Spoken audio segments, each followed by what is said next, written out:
we did a video like it was like a month ago now where we reacted to some speedrun videos, some like really goated speedruns, like Getting Over It, and we just took a peek at them, and it was a pretty fun video, and so we're gonna do it again because there was a lot of speedruns that people wanted me to take a peek at. I have a list that my moderators accrued of some of the greatest speedruns ever, and we're gonna take a look at them and see just how crazy people have pushed certain games. So we're going to take a look at some speed runs, some goated speed runs. The absolute best of the best, most interesting to watch. Starting with this one, which blows my mind. This genuinely blows my mind, and I can't physically comprehend it. Elden Ring, obviously, I made a video about that, as a couple million views, and it took me 69 hours to beat the game. The speedrun has whittled its way down to sub 9 minutes. It already has 1.2 million views, and it's number 8 on trending overall.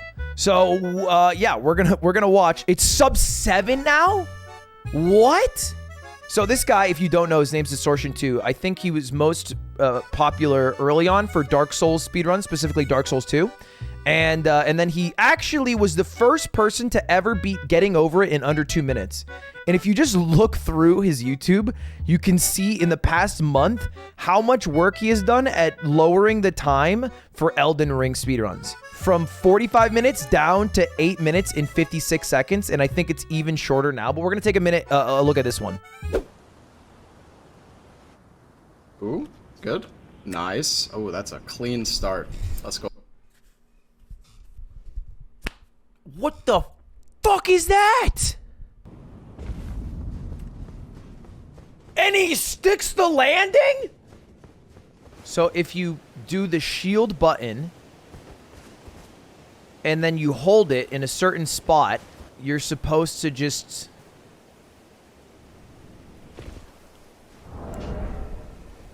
I'm sorry, I need to look for an explanation. An explanation to the insanity of this run. First off, this isn't an any % unrestricted speedrun, which means the game must be beaten by any human means possible. This is done on current patch 1.03 because it's the most stable. The star of the show or the run are the zips. A zip is performed by guarding and then walking at a specific time afterward for a specific number of frames. These are frame perfect. The zip is caused by the specific way the walking and guarding animation overlap. Zips are reliant on hardware and are therefore only allowed in unrestricted runs. The first objective is getting to 4 belfries. Then there's a zip to Stormvale, and then Stormvale to Rhea Lucaria, and then you zip into terrain to bounce into the correct direction with the amount of... okay, I'm just going to keep watching. So he's in 4 belfries, and at 4 belfries are these 4 giant towers, and you can get 1 imbued sword key, which will allow you to teleport to a specific area. This is where speedruns get so broken that it's boring. I disagree with you.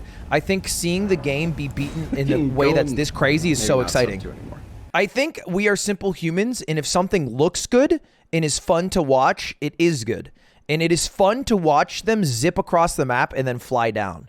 And if if the zip didn't have the cool visual aspect, I think it'd be more boring. Can you zip anywhere? Can you do it anywhere? I mean, he literally just did it to save time on walking. You know what this reminds me of? Okay, this is going to be cringe, but this is genuinely one of my favorite movies. It's Hayden Christensen in the movie Jumper. And in the movie Jumper, anything you look at, you can teleport to. That's the premise of it. And Hayden Christensen has this power. And I love that movie. For no fucking reason, I love that movie. But that's what it reminds me of. And sometimes when I am in life, I will look at something far away that I don't want to walk to or drive to, and I do. That, and I hope that one day I will gain the powers of Jumper. It has yet to work. Most goated superpower ever. The most goated superpower ever is teleporting. Which I guess that is kind of teleporting, but... yeah, no, that's just teleporting. Jesus. Yeah, then you're right. Time control is better. Alright, look, hey... I understand that you watched Click, and now you probably watched some specific categories on Pornhub, but you don't have to share it with the class, okay? Approacheth destined death. I will not have it stolen.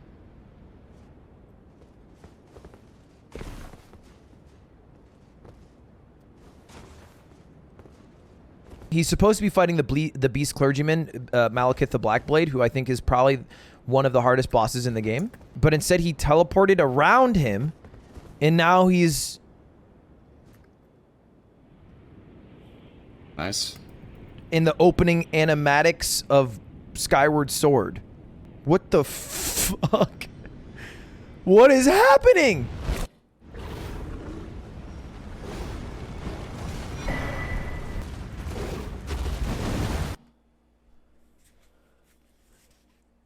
What?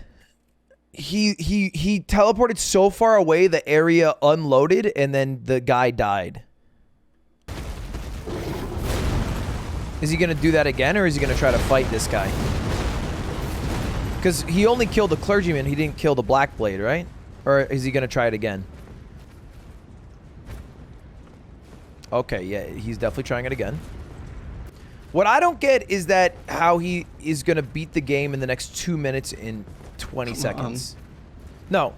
He's gonna beat the game in the next 2 minutes and 10 seconds. Like, you have to kill the final boss at the very least, right? Okay, zip round 2. Do you not fight a single enemy? Okay, you know what? I might rescind my comments. This run is kind of cringe if you don't fight a single enemy. It's cool because of how novel it is. You know, it's just a funny way to beat the game, and you beat it very fast. No shame in that. But I don't know if I'd want to watch it more than once if it is just zipping through every single section of the game until it's over. Which is what it looks like is going on here. All right, this is the end area. I don't know how the fuck he got here. Wait. This category is all RNG. Yeah, I mean, it looks fucking RNG as shit. All right, we got it. We got it! Let's go! He just became Charlie. Too early. Okay, good. Yes! Okay, so... Yes, dude! Fuck yes!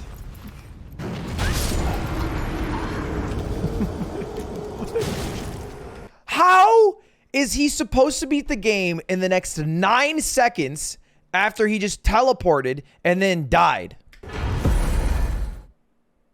Is it sub 9? Oh my god, it's so close. What? How does that even make sense? Okay, we have to read the comment. After this, there's a zip to the Godfrey area. Here, Elden Beast is loaded in during the Godfrey fight, and by zipping through the arena, activating the Godfrey fight, and going far enough away, the Elden Beast will die. As a side effect, this also kills Godfrey's first phase, and that's the run. I can't believe you finish the run by having yourself just get killed, and then you beat the game.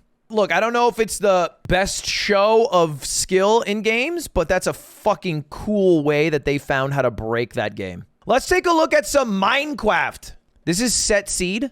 Set Seed is different than most Minecraft speedruns because there's zero RNG involved. It is a very set path that you have to go down, but not as many people run Set Seed because I think it's not as exciting as the RNG and the fanfare of just being the fastest with any seed.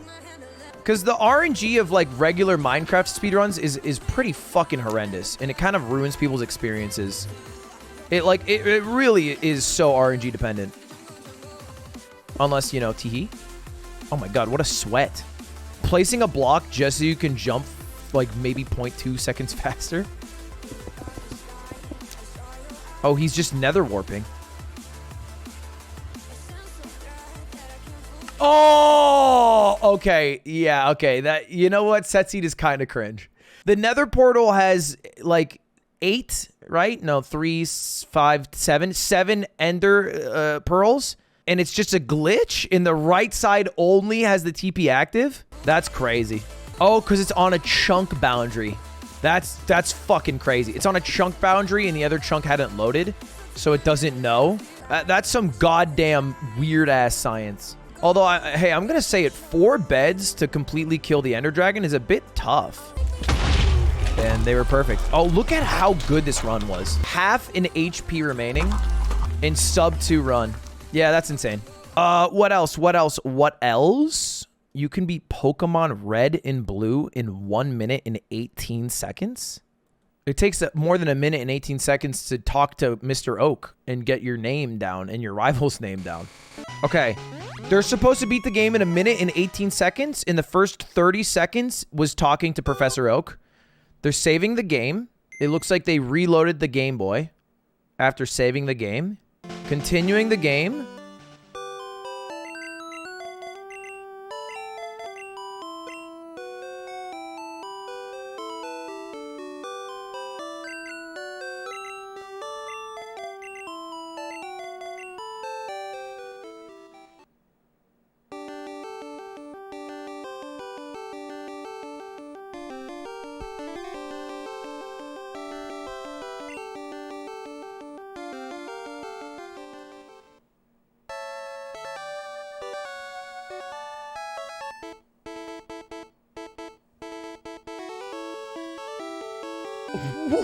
What? What? For anyone wondering what happened, the glitch pulled off is known as stack underflowing. A series of events pulled off in a certain sequence trick the game into thinking the player has -1 Pokemon. Performing the correct sequence allows the player to manipulate the RAM and by extension the player's coordinates in the game. Pokeguy is able to manipulate his player's coordinates and place him directly at the Hall of Fame at the end of the game, thus completing the run. Doing this incorrectly can result in all forms of strange glitches occurring or even crashes. The level of skill in doing this is amazing, especially at the speed he's cycling through the menu options with speed and precision, not easy by any standards. That's insane. What else do we got? Mr. Krabs overdoses on ketamine. 15 seconds?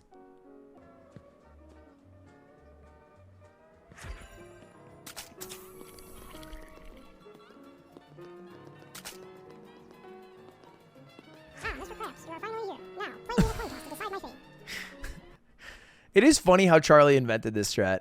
And now it's just goated. It is just the end all.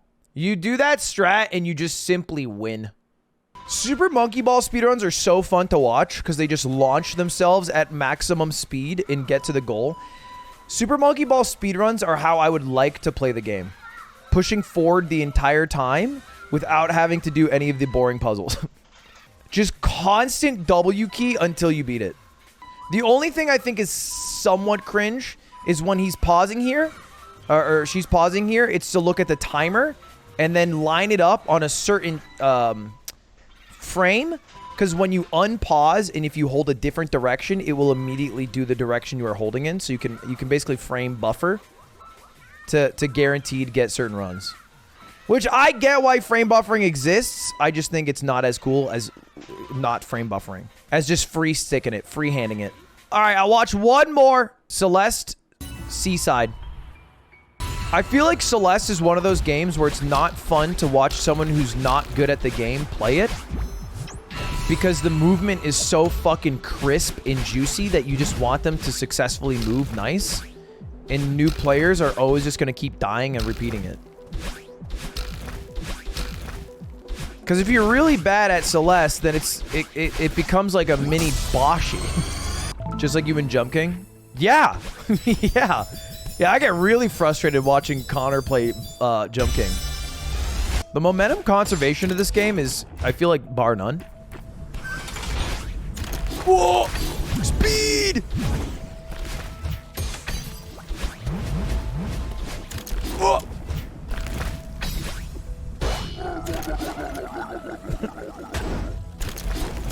Olmec. Sheesh!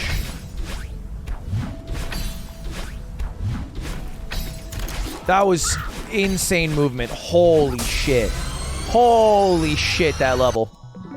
I missed some context why the minion outfit. I'm just saying, sometimes I hop on stream with a shirt that says "come in me" and nobody bats an eye, but all of a sudden I start cosplaying and I'm just getting nothing but questions. Holy fuck, this movement.